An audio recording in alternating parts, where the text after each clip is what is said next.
Hi,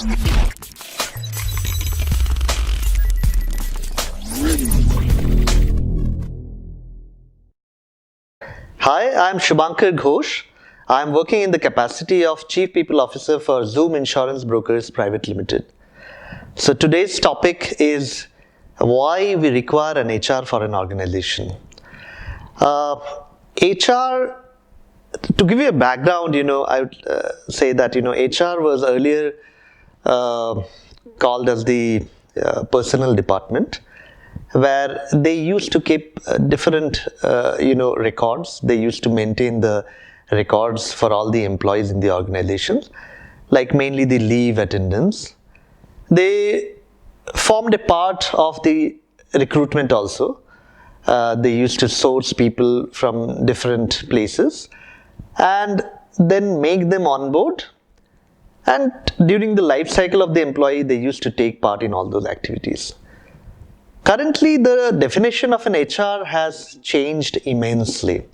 It is no more a support function. Nowadays, HR is considered to be a very critical department to the management. It is said that if the HR is right, if the human resource department is in place, the culture of the organization is being set. And once the culture of the organization is being set, then you have got the right talent also in the company attached to you for a longer period of time, and then they don't attrite of the system. So just to go step by step, what is HR in current scenario?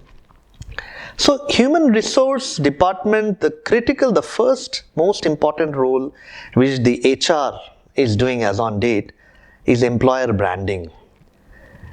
How the HR person is able to place the company to the talent.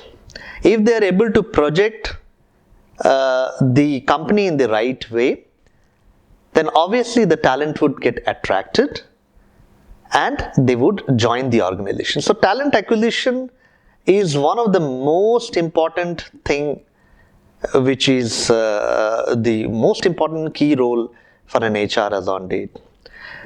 During all these things, once the employee gets onboarded, how an HR is able to make the situation or the environment for the employee also is very critical. Earlier, when during the life cycle, if there were any problems or any grievances, at times it was seen that the HR did not take much of initiative or much of pain to resolve those issues. But nowadays it is very important for an HR to closely work with the line managers, closely get associated with the business and try to resolve the problems as much as possible.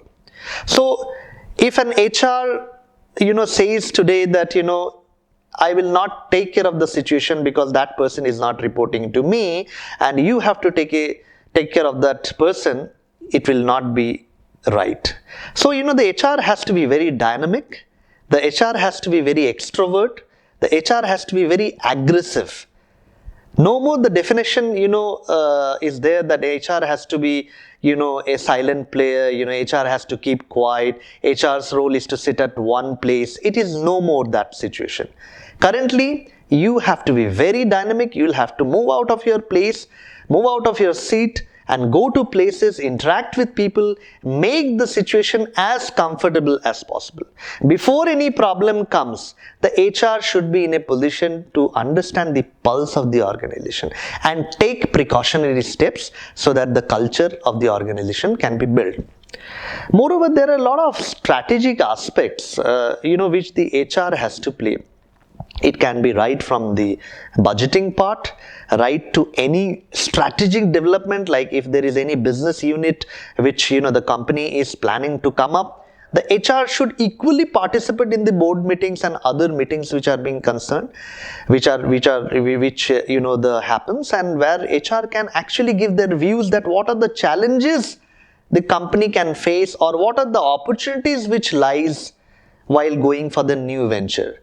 So I would say that HR is now a kind of a change agent, and HR should always try to make themselves or their department visible, and in turn make all efforts to make their organization visible to the outside world. So one of the most important criteria that the HR should hold is the external orientation. So HR has got multifolds to play.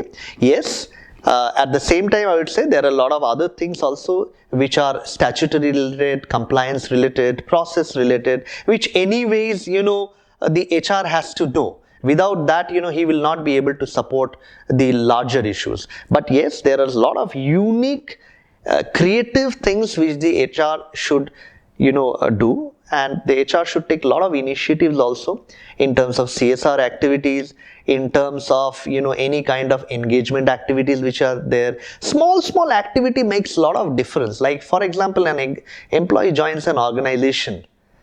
Now the HR has to send a joining mail to all the employees. That is one of the job which an HR does.